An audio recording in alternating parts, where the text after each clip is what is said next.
Mas eu queria que você contasse para eles por que você decidiu contar toda a sua vida num livro, um livrão de quase 400 páginas, que eu espero que todo mundo já tenha comprado. Isso foi ideia da própria Companhia das Letras. Era o Bruno, né? Bruno o quê? Porto. Bruno Porto. Ele me convidou. Eu achei bom porque é uma companhia séria, né? E ele indicou você. Eu falei, vamos ver, tudo bem. Aí dei sorte, foi bom. Ele escreve muito bem. Deu match. É. E aí eu confiei muito em você e pronto, aí me abri. Chegou desse flagrante aí, eu estava esperando. Aí eu fiquei de noiva aí. Tudo bem. É da peça Pterodáctilos, né, com direção do Felipe Rich. Isso foi em 2011. E a capa de trás é de outra peça, que é Uma Noite na Lua. E a ideia é justamente ser mesmo, isso foi uma ideia minha, que eu queria mostrar o avesso mesmo, né? Como ele é versátil, ele pode te convencer como uma adolescente vestida de noiva ou como um sujeito bastante problemático, digamos assim. E os hóspedes eram personagens, né? Porque cada um era de um jeito, cada um tinha uma personalidade, e eu ficava vendo aqueles personagens todos. E fiquei encantado com isso também, porque vi muitos personagens, muitas pessoas, e muitas pessoas de fora também, do Brasil. Então, ficava embasbacado ali. Você ficava no saguão esperando? Ficava esperando, né? Mas é porque Manaus era uma cidade muito pequena e todo mundo ia para lá para ver a Amazônia e ficava nesse hotel. E aí eu aproveitava. Aí o caderno dele de autógrafos ficou cheio de autógrafos, né? Então, em alguns ele tinha ainda as fotos. Então, essa é uma página exatamente disso. A Marta Rocha tinha acabado de ganhar como Miss Brasil e as primeiras assinaturas eram de misses. Eu gostava muito das misses. Eram muito carinhosas comigo e eram muito bonitas, né? Então eu gostava muito delas. E aí tirei foto com várias. Metade do caderno é Miss, gente. Uma mulherada linda, umas roupas maravilhosas. Cada dedicatória incrível. Para o Brotinho, Marco Nanini. Marco Antônio. Para o Brotinho, Marco Antônio. Então foi muito gostoso passear por essas lembranças, né? Então acho que essa primeira foto é um pouco desse momento encantado de Manaus, né? Exatamente. Você gosta muito da cidade, né, Nanini? Eu achei a cidade, quando eu voltei, agora depois da Zona Franca e tudo, mais castigada, né? Na época em que eu era criança, a minha lembrança era de uma cidade com igarapés, com braços de rio, entrando na cidade. E a gente ia de lancha para um lugar que chamava Banhos. As pessoas não tinham sítios, tinham banhos, que eram pedaços de rios. E a gente ia de lancha. Quando eu voltei, viraram esgotos. Foi uma decepção, né? Mas é uma cidade muito bonita, uma cidade que traz muitas lembranças, tem construções interessantes, tem aquele teatro belíssimo, que é o Teatro Amazonas. A alfândega de Manaus também é um prédio muito bonito e as pessoas são muito agradáveis, são muito simpáticas. Eu gosto muito de lá. Eu não sabia que estava despertando alguma coisa. Eu na verdade, brincava no Teatro Amazonas, porque ele ainda ia entrar em reforma e tal. Eu brincava lá e aquilo era muito comum para mim, mas eu não vi nunca nenhum espetáculo lá, não. Foi na Maloca das Barés, né? Eu via na Maloca das Barés, que era um teatro ao ar livre, que era um grupo de crianças que a gente ia e ficava vendo. Era um teatro popular. Então iam cômicos, iam misses, iam músicos, e aí iam as bombeiras. Nessa hora, eles tiravam a gente, não deixavam a gente ver, era proibido. Mas um dos amigos, o pai dele, tinha uma casa do lado da Maloca dos Barés. Então a gente ia para o muro e via de lá. Não conhecia, nem ela a mim, eu era um garoto, né? A peça A Viúva Recalchutada. Tratava-se de uma mulher que era Carola no primeiro ato. No segundo ato, ela entrava com um garoto chamado Gatinho, que ela chamava, que sou eu. E aí, nesse segundo ato, eu via de perto Dercy Gonçalves, porque era uma mulher super talentosa, com um tom de comédia excelente, um tempo. E ela, no início, não era muito distante, a gente não, ela nem falava comigo, mas depois a gente foi ficando muito amigos e eu participei muito do interior dela, da vivência dela, e ouvi muitas histórias. Foi muito interessante isso. A peça era engraçada também. O tempo de comédia era perfeito, assim. Ela sabia a respiração do público e o tempo de comédia para não cortar na hora errada, né? Na hora certa, nem depois nem antes, era naquela hora. E isso eu fiquei muito assim, admirado, né? Com ela, e observando e aprendendo muito. E resolveu interditar a peça porque ela era pecaminosa, imagine só, não é? E aí, tinha palavrão, claro. E então, eles disseram que a gente tinha que interpretar o que estava escrito no texto. Mas imagina, a Dercy mudava tudo. Não tinha nenhuma palavra do texto.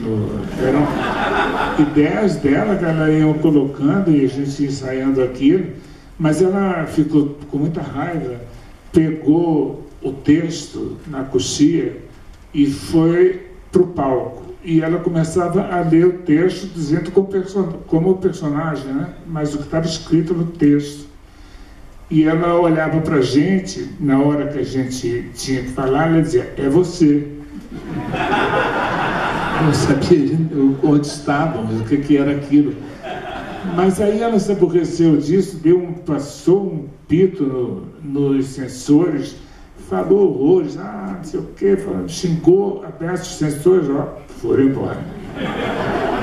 Chegou um tempo que eu fiz uma peça às segundas e terças, outras quarto e domingo, trabalhava em novela e fazia um programa de humor. Isso. E quase morri, né? Foi nessa época aí.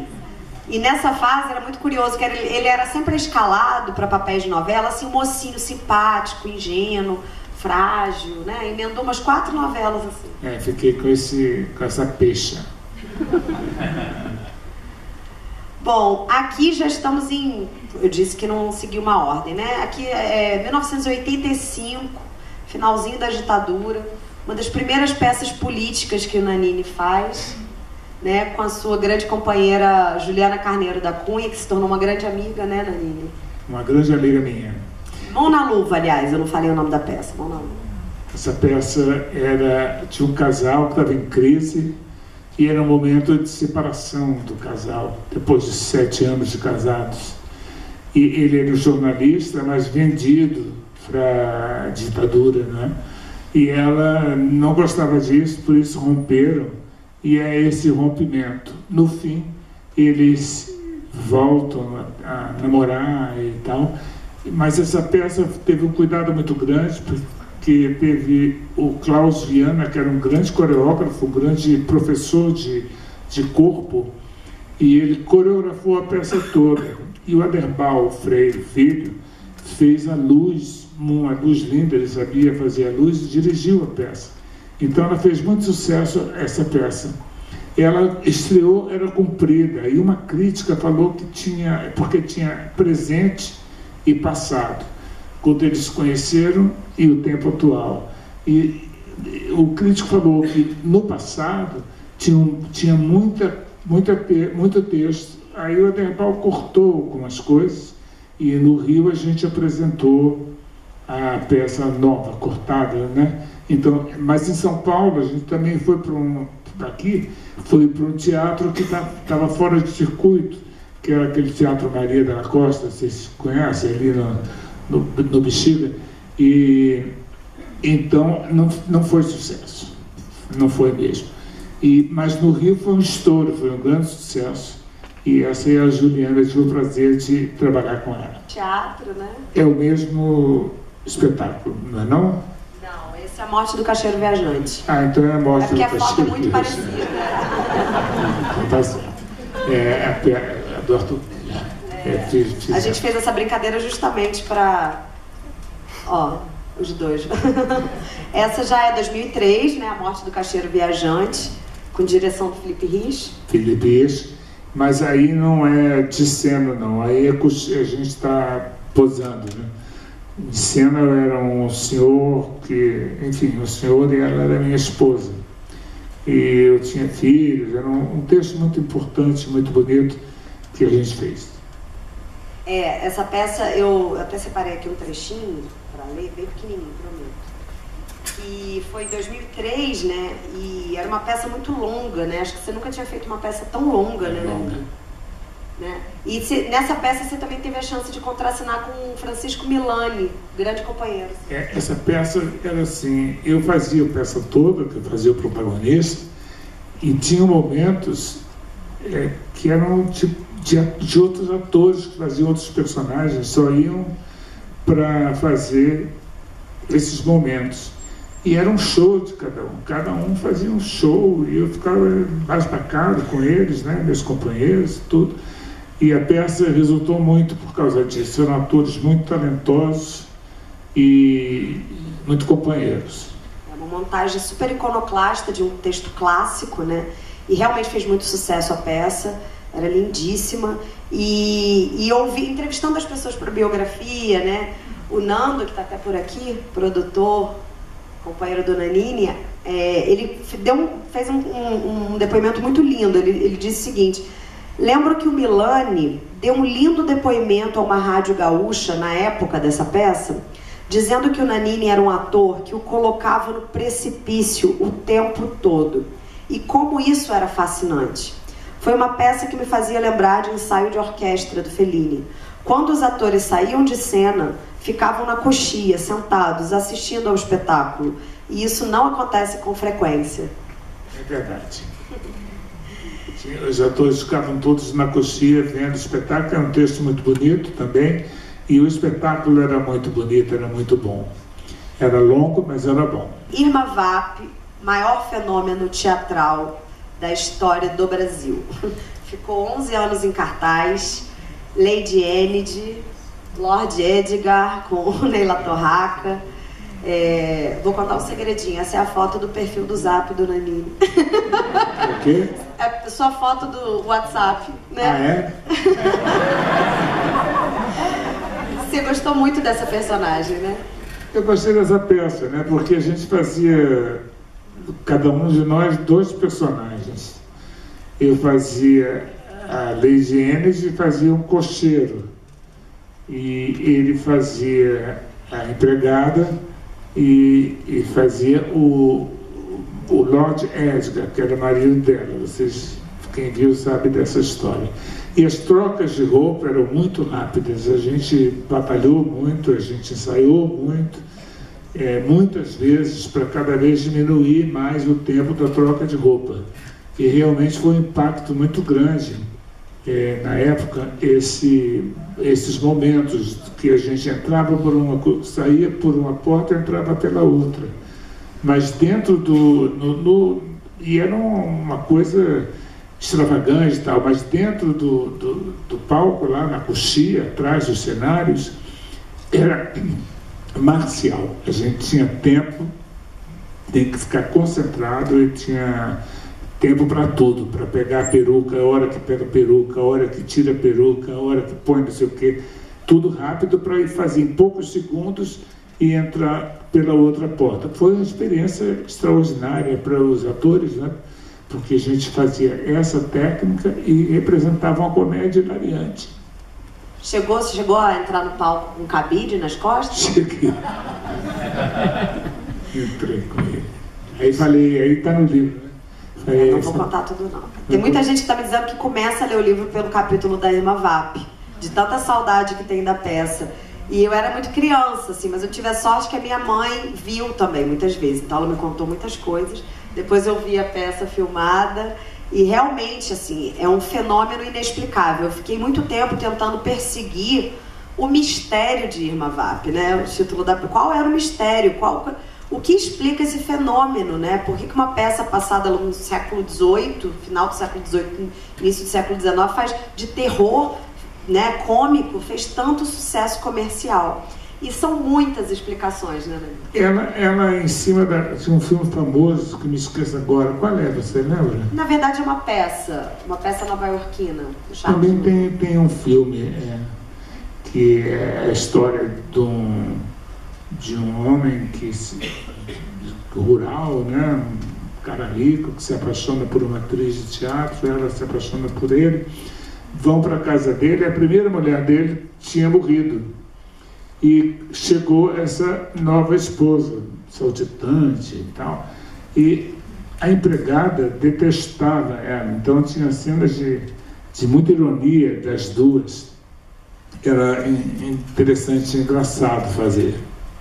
E foi um capítulo, assim, complicado de parar, gente, porque eu não parava de encontrar histórias. Eu terminava o capítulo, começava o outro, aí vinha mais história de Irma Vap, vinha mais... Ele foi alargando até o final do livro, porque eu não conseguia resistir às histórias que iam chegando, né? Uma das últimas, por exemplo, é que uma vez a Hebe, parece que foi ver, ela já tinha visto 10 vezes, e ela puxou uma ola no meio do... Imagina a Hebe na plateia. E aí tava na plateia o Pelé. A gente, quando fez 1000 representações, a gente abriu para o público de graça. E a bilheteria era de graça. Mas a fila era imensa para entrar no teatro. E teve que ir bombeiro, polícia para controlar aquela situação. E eles ainda foram dar brinde, camiseta, balão, aí imagina, né? Realmente foi um fenômeno. Foi uma festa mesmo. Fiz peça, ele fez uma adaptação de Molière com 2 peças, o Burguês Ridículo e... esqueci a outra. Mas fez essa adaptação e deu muito certo, muito resultado. Ele fez junto com o João Falcão, que é outro ator e diretor e escritor. E os dois fizeram juntos e deu muito certo esse burguês ridículo, porque eram as Preciosas Ridículas, depois, Preciosas Ridículas e o Burguês Final. Eles juntaram as 2 peças e conseguiram emendar as 2 peças. Realmente é um encontro assim, muito explosivo, né? Vocês lembram que eu falei que no início, lá atrás, nas novelas, ele fazia muito papel de mocinho, né, tímido e tal. Quando ele chega e encontra o Guel nos anos 90, acontece uma revolução mesmo, no final dos anos 80, na verdade. Ainda lá em TV Pirata, os dois realmente têm um grande encontro e a partir daí os papéis são muito mais profundos, a experiência dramática na televisão fica mais intensa, né? Fica demais, porque só era... Eu esqueci. O Nando tá aí, não? Então não tá. Eu esqueci, era não sei o que Brasil, eram peças, eram textos da literatura brasileira adaptados para a televisão.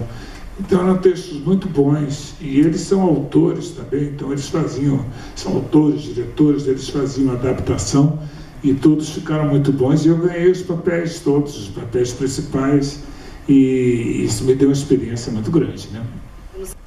As cenas eram gravadas com muito pouco dinheiro, e a Carla Camurati que fez esse filme. E era muito curioso que também tinha roupa, veludo, gravando no verão, de Paquetá, peruca, né? Carruagem, tudo isso. E vocês já imaginam, já sabendo como é que ele ficou depois no Capitão Severino, que ele também ficava um pouquinho mal-humorado, né, Nanini? Aí parecia uma solução mágica para ele ficar bem-humorado. Eu cheguei em São Luís do Maranhão, porque São Luís do Maranhão é a cidade que tem mais prédios antigos preservados. Era, pelo menos, espero que ainda seja.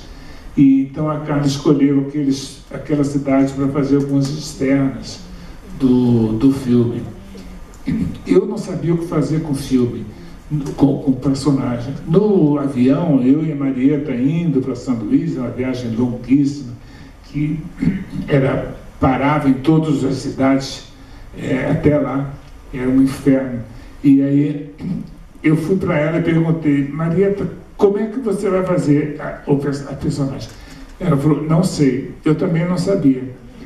Acontece que o primeiro dia de filmagem, a peruca veio toda errada. Aí o que eu fiz? Eu botei a peruca ao contrário. Aí ele ficou engraçado, ficou um tipo engraçado, porque achei que era um personagem que eu ia compor. O Dom João se equivocava e botava a peruca ao contrário. Então ele foi composto assim. Quando chegou no Rio de Janeiro, a gravação ele era em Paquetá, e a gente gravava o navio, né? E gravava na ilha. Teve um dia que eu esperei tanto, e essa roupa era muito quente, que eu comecei a ficar bastante mal-humorado. E a produtora percebeu isso e arranjou uma coisa que eu adoro, que é pitomba. Vocês sabem o que é? É uma fruta do Nordeste, uma fruta que eu acho maravilhosa. Eu sou viciado em pitomba. Ela achou lá um pé de pitomba, ou 2 pés, eu sei quantos pés, e me trouxe uma cesta de pitombas. Aí acalmei.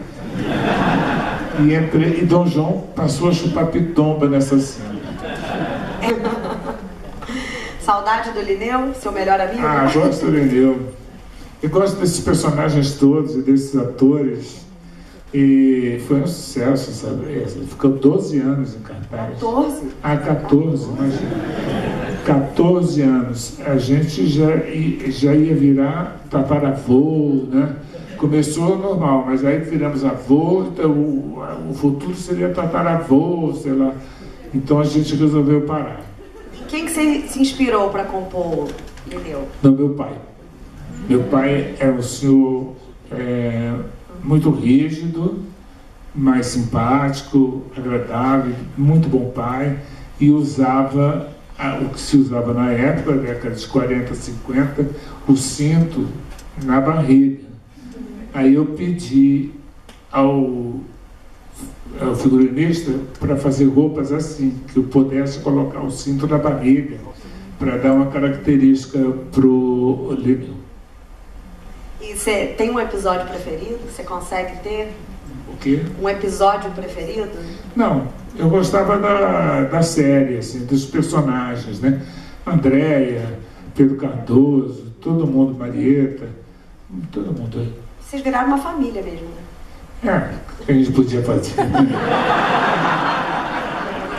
A gente viu a queda das torres juntos, gravando, foi as torres gêmeas, lembra desse acidente? A gente viu gravando, era um inferno, a gente não podia, a gente ficou curioso, então a gravação foi atrasando, porque a gente fugia do estúdio para ver o que estava acontecendo. Então virou uma família de fato. Acho que é um filme que você gosta. Greta é o seguinte, era um homossexual, um enfermeiro que trabalhava e era muito sério, não dava pinta, não dava nada, mas ele gostava de se transfigurar em mulher. Mas ele se apaixonou por um bandido e acolheu o bandido na casa dele.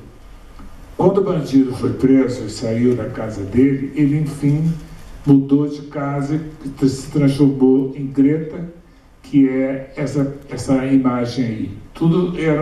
Ele era fascinado pela Greta Garbo, então ele queria ser uma mulher como a Greta Garbo. Quem puder ver esse filme, eu indico demais, viu, gente? É lindíssimo. Lendo um texto para fazer no teatro. Entre os textos que a gente leu, era a companhia do Kiki Dias. Entre os textos que a gente leu, todos, o grupo do Kiki Dias, a escolhida foi o Burrei, do Jarry, mas optou-se também por ver essa peça, né? E aí, qual é a peça? É As Cadeiras. As Cadeiras. Ela mesma. Então, mas só tinham 2 atores, então não dava para fazer, porque a companhia deles era maior. A Camila tinha essa vontade desde cedo, desde que eu conheci na década de 70. Ela me falava dessa peça e falava da gente fazer naquela época, porque pode ser feita por jovem também. Tem muita montagem que é feita por jovem, do Teatro do Absurdo, que o Ionesco fazia parte. E nós, aí, quando foi a pandemia, o Nando resolveu montar, produzir, e nós também. Aí nós resolvemos fazer na pandemia, mas tivemos que ter todo um cuidado, né? Olha, nós estamos aí entre plásticos, porque a gente ensaiava assim, com plástico no meio, e a equipe toda uniformizada com máscara, com avental. A gente também entrava com máscara fora de cena, e íamos para aí. Foi uma grande realização. Infelizmente, ela estava doente e veio a falecer logo após a estreia do filme. Pela casa com vários animais, cachorrinhos. Na verdade, o babão é do Nando, a Faísca, que está ali comigo, que é minha. A Faísca foi abandonada, então a gente pegou ela estava no mato, e eu pedi para um funcionário meu ir lá pegar, e aí ela fugiu para dentro do mato, que mora numa ladeira, dá para uma mata. E ela fugiu, mas no dia seguinte ela apareceu de volta. Daí ele pegou, e ela agora está lá. E ela acompanhava também, eram 3, né? Era o Babão, a Faísca e a Hannah. Foi uma das primeiras coisas que eu percebi. Eu falei, eu vou ter que ficar amiga de todo mundo aqui.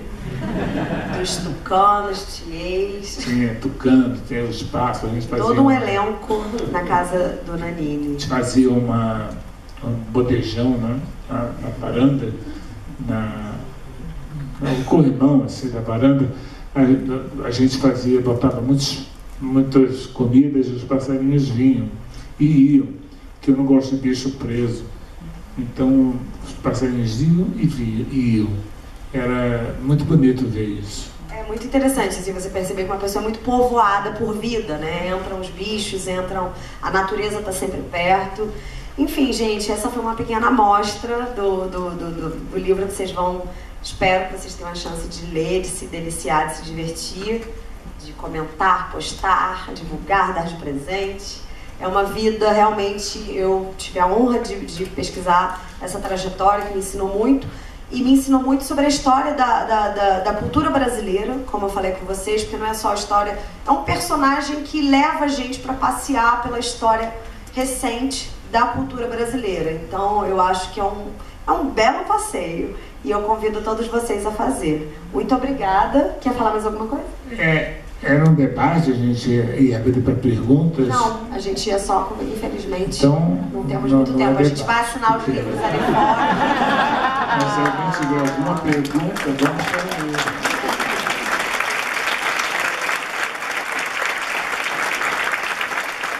Estou preocupada com o tempo, viu, gente? Vamos cortar um pouquinho. Muito obrigado pela presença de vocês.